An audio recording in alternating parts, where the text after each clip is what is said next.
गया। जब तक पेल्विक गर्डल नहीं टूटता है, इस तरह दो पाँव को नहीं चीरा जा सकता है। स्वागत है आप लोगों का एक नए वीडियो में। आज के दिन मैं जो लाया हूं, आज है रक्षाबंधन के अवसर पे जो कलकत्ता में 9 तारीख की घटना घटी, उसी के ऊपर ये वीडियो बनाया हूं। पूरी जानकारी दूंगा, पूरा डिटेल दूंगा।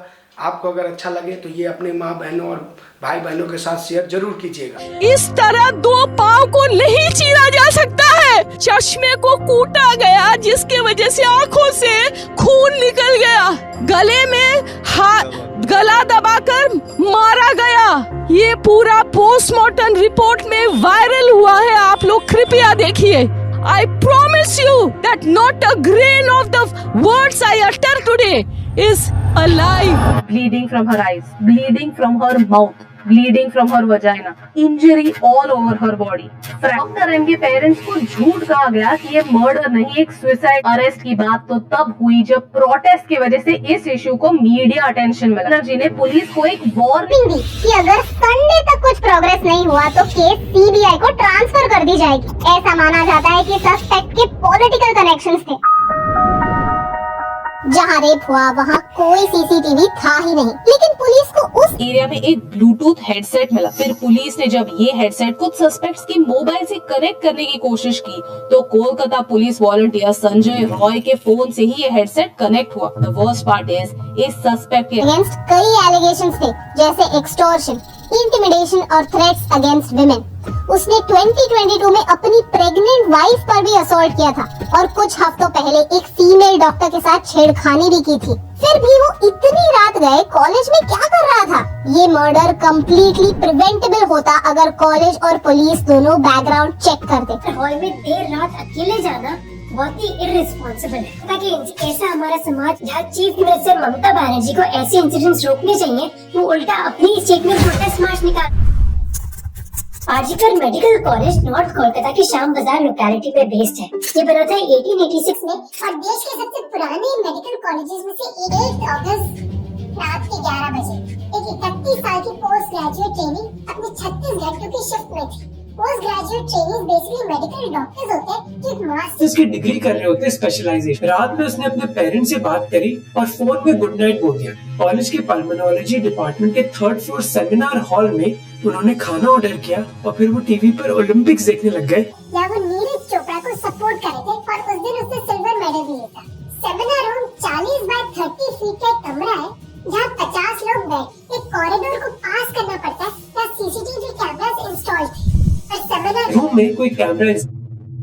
अगले दिन 7:30 बजे सुबह 31 साल की पोस्ट ग्रेजुएट ट्रेनी की बॉडी मिलती है उसी हॉल में करीब 10 इंजरी मार्क्स के साथ। सुबह के 10:53 AM को हॉस्पिटल के असिस्टेंट सुपरिंटेंडेंट उस लड़की के पेरेंट्स को कॉल करते हैं और बोलते हैं कि आपको जल्दी अस्पताल आना होगा क्योंकि आपकी बेटी की तबीयत। उन पेरेंट्स को वापस कॉल करता है और बोलता है कि आपकी बेटी ने आत्महत्या ली है। उसके बाद तो लोग बोल ही दिया जो आपका लड़की सुसाइड दिया, आप लोग जल्दी आइए। विक्टिम के एक फैमिली मेंबर वहाँ हमको 3 घंटा खड़े रखा और जब भी उन्होंने कहा कि मेरी बेटी का और मर्डर हुआ है, वो तो चली गई, हम उसको वापस नहीं ला सकते, पर कम से कम हमें जस्टिस मिलना चाहिए। कोलकाता के पुलिस कमिश्नर विनीत को और स्टेट हेल्थ सेक्रेटरी एमएस निगम हॉस्पिटल में पहुंचते इन्वेस्टिगेशन के लिए।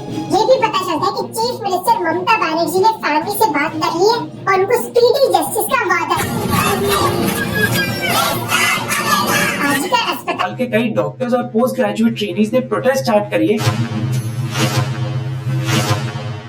वो इमीडिएटली ताला पुलिस स्टेशन को इन्फॉर्म करते हैं जिसकी ज्यूरिसडिक्शन में हॉस्पिटल है। सुबह के 11:30 बजे फोरेंसिक डिपार्टमेंट के एक्सपर्ट फिर पुलिस की टीम हॉस्पिटल के कमरे में 15 कंप्यूटर स्क्रीन्स इंस्टॉल करती है और सारी सीसीटीवी फुटेज चेक करने लग जाती है, जिसके बाद इन्वेस्टिगेशन। इसका नाम है संजय रॉय। उनको ब्लूटूथ ईयरफोन्स मिलते हैं और जब पुलिस संजय के ब्लूटूथ को ऑन करती है। वारदात की रात जब पहली बार संजय हॉस्पिटल घुसा था तो उसने दारू पी रखी थी और दारू पीने के कई इंजरी मार को उसका परिवार इंक्लूडिंग माँ, बहन और पड़ोसी एक कलंक। उसकी एक बहन ने कहा कि मैं उसके बारे में बात बिल्कुल नहीं करना चाहती क्योंकि वो हमारे परिवार के इतिहास में एक कलंक है। मैं उसके बारे में एक ढंग की चीज भी नहीं कह सकती। अगर उसको फांसी भी दी गई तो हम उसकी बॉडी तक कलेक्ट करने नहीं आएंगे। संजय ने 2019 में कोलकाता पुलिस के डिजास्टर मैनेजमेंट ग्रुप को as a civil volunteer join किया था, जो पुलिस की ट्रैफिक मैनेजमेंट या फिर डिजास्टर रिस्पांस में मदद करते हैं। पर संजय अपने आप को ऑफिशियली कोलकाता पुलिसमैन की तरह ही इंट्रोड्यूस करता था। इनफैक्ट उसकी बाइक में भी कोलकाता पुलिस का एक स्टिकर था। 2 साल पहले उधर एक बावर्ची था। हॉस्पिटल स्टाफ ने बताया कि संजय उधर आता रहता था और वो प्रिंसिपल संदीप घोष के क्लोज भी था। वो पेशेंट से पैसा लेकर उनको वादा करता था कि वो हॉस्पिटल में उनको भर्ती करा देगा। 13 मई 2023 को उनकी बीवी ने एक पुलिस कंप्लेंट फाइल करी थी, क्योंकि जब वो 3 महीने प्रेग्नेंट थी तब संजय ने उनको पीटा था। उसके 1 साल पहले 8 अगस्त 2022 को एक और पुलिस कंप्लेंट फाइल हुई थी संजय के खिलाफ ऐसी चीज पर।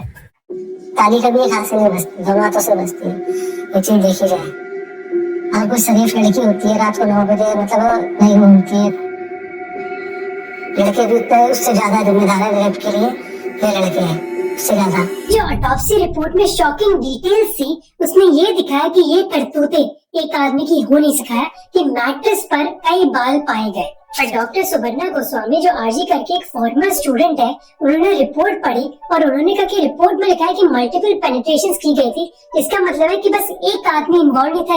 कोलकाता के सीके बिरला हॉस्पिटल में डॉक्टर राजा धर ने भी इसी बारे में बात करी है। उनकी स्टेटमेंट जो आपको सोर्स डॉक्यूमेंट में मिल जाएगी, वो कहती है कि क्राइम के डिटेल्स के हिसाब से मल्टीपल लोग इस भद्दी एक्ट में इन्वॉल्व थे। आरजी करके प्रिंसिपल है संदीप की विक्टिम की फैमिली को बताया गया कि लड़की ने आत्महत्या करी है। उन्होंने कहा कि किसी भी लड़की का सेमिनार हॉल में देर रात अकेले जाना बहुत ही इररिस्पॉन्सिबल। प्रिंसिपल के खिलाफ प्रोटेस्ट स्टार्ट हुई। बंगाल सरकार ने उनका रेजिग्नेशन एक्सेप्ट नहीं। कलकत्ता नेशनल मेडिकल कॉलेज में Dr. Sandeep Ghosh stepped down as the principal of RGKar Medical College. The West Bengal government appointed him as the principal of Calcutta National Medical College and Hospital. उल्टा उनकी नई appointment रोकने के लिए doctor, students और junior interns ने office के दरवाजे ही बंद कर दिए थे। एमएलए स्वर्णा कमल और स्टेट मिनिस्टर जावेद अहमद अख्तर अली जो आरजी करके फॉर्मर डेप्यूटी सुपरिंटेंडेंट थे। बहुत ही करप्टेड आदमी है वो। आरजीकर मेडिकल कॉलेज में स्टूडेंट लोगों को फेल कराना, टेंडर ऑर्डर देकर के 20% कमीशन लेना, मतलब आरजीकर में जो भी काम होता था सब जगह वो पैसा कहते कि ये प्रिंसिपल डिक्टेटर से कम नहीं है। एक मेडिकल इंटर्न ने इंटरव्यू में बताया कि डॉक्टर संदीप घोष कुछ भी कर सकता है तुम्हारे खिलाफ। वो अपने पॉलिटिकल कनेक्शंस यूज करता है स्टूडेंट्स को धमकी देने के लिए, अगर वो उनकी बात माने ना। कई स्टूडेंट्स को उसने फेल करवा दिया है क्योंकि उन्होंने अपनी आवाजें उसके खिलाफ उठाई। 13 अगस्त को ये मुद्दा कोर्ट तक पहुंच गया, जब विक्टिम के परिवार के लॉयर ने आर्ग्यू किया कि ये केस इमीडिएटली सीबीआई को ट्रांसफर हो जाना चाहिए, नहीं तो एविडेंस डिस्ट्रॉय कर दिया जाए। सेमिनार रूम जहाँ विक्टिम का रेप और मर्डर हुआ था, उसके पास वाला रूम सडनली रेनोवेट हो रहा था। एक स्टूडेंट प्रोटेस्टर ने पूछा कि क्राइम सीन के पास तोड़फोड़ क्यों स्टार्ट कर दी गई है, जब आजादी के दिन के पहले रिक्लेम द नाइट मार्चेस हुई देश भर में, ये दिखाने के लिए कि महिलाएं भी पब्लिक स्पेसेस में हिस्सा ले सकती। हम लोग सिर्फ रात को नहीं, हम लोग दिन में भी सुरक्षित नहीं है। दिन में भी हम लोगों के साथ विजिटिंग होता है। हम लोग अपना सुरक्षा चाहते हैं, हम लोग अपनी लड़कियों का सुरक्षा चाहते हैं और कुछ नहीं। 12 बजने के बाद आरजीकर अस्पताल में वायलेंस देखने को मिला। कई अननोन लोगों ने बैरिकेड तोड़कर डॉक्टर्स को मैनहैंडल किया और हॉस्पिटल प्रॉपर्टी को तोड़ डाला। इमरजेंसी बेड्स जहाँ कई पेशेंट्स मौजूद थे उनको तोड़ा गया और मजबूरन डॉक्टर्स, नर्सेज और कई पुलिस ऑफिसर्स को भागना पड़ा। प्रोटेस्टर्स ने बताया कि ये अननोन लोग ट्रकों में प्रोटेस्ट साइट में आए थे और किसी को ये पता नहीं था कि ये कौन थे। इनमें से कई लोग तो लड़कियों के हॉस्टल तक चढ़ने की कोशिश। उन्होंने कहा कि मीडिया ने एक डिस्ट्रस्ट क्रिएट कर दिया है पुलिस और सिविल सोसाइटी के बीच। Malicious media campaign. Calcutta police has lost the trust of the people because of this. Whether it is a social media and this. BJP state secretary Suvendu Adhikari ने कहा कि गुंडे Trinamool Congress Kolkata police अब ट्विटर को use करके इन लोगों को आइडेंटिफाई करने में हॉस्पिटल में जरूर तोड़फोड़ मचाई गई, पर कोलकाता पुलिस ने क्लैरिफाई किया कि क्राइम सीन सेमिनार रूम है और उसको डैमेज। उल्टा ममता बनर्जी ने ये अनाउंस किया कि 19 अगस्त को वो प्रोटेस्ट करने जाए। प्रिंसिपल जो एडमिनिस्ट्रेटिव हेड होते हैं मेडिकल कॉलेज के, उनको हटाया नहीं किया, बल्कि उनका ममता बनर्जी जो डेथ पेनल्टी की मांग कर रही है अपने प्रोटेस्ट में, वो एक इंडिया में जो 97% रेप्स होते हैं उधर विक्टिम क्रिमिनल को जानती है, तो यानी कि रेपिस्ट फ्रेंड, फैमिली मेंबर या फिर आस पड़ोस का आदमी होता है। पहली है कि पनिशमेंट कितनी स्ट्रिक्ट होगी और दूसरी की क्या संभावना है कि वो पकड़े जाएंगे। हमें बेटर पुलिसिंग और फास्टर कोर्ट्स में इन्वेस्टमेंट करनी चाहिए। सिर्फ आधे घंटे में पुलिस ने 4 आरोपियों का इनकाउंटर किया। पूरा देश जश्न में था कि देखो क्या हो रहा है। अगर इस वीडियो से आप चाहते हैं कि जस्टिस दिलाएं तो शेयर, लाइक, कमेंट और अपनी, ताकि आपकी बहन और आपकी माताएं सेफ रहें।